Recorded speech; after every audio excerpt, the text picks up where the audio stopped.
প্রথমে রয়েছে মুখ্যমন্ত্রী। পশ্চিমবঙ্গের বর্তমান মুখ্যমন্ত্রী হলেন মাননীয় শুভেন্দু অধিকারী।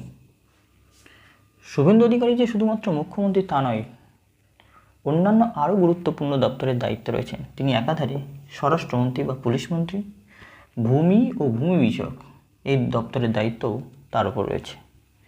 তিনি বিদ্যুৎ মন্ত্রী, তথ্য সংস্কৃতি দপ্তরের দায়িত্ব তার হাতে, ত্রাণ ও উদ্বাস্তু এই দপ্তরও শুভেন্দু অধিকারীর হাতে।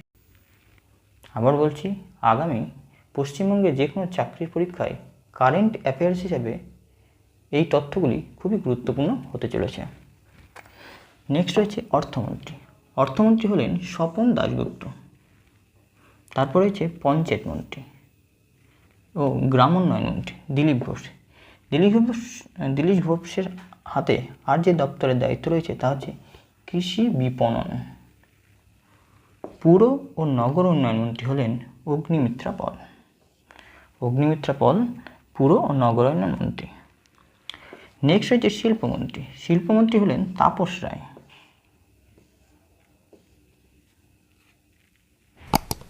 আর যে দায়িত্ব রয়েছে বাণিজ্য, অচিরাচরিত শক্তি, পুনর্নবীকরণযোগ্য শক্তি এই দপ্তরগুলোর দায়িত্বও তাপস রায়ের হাতে রয়েছে।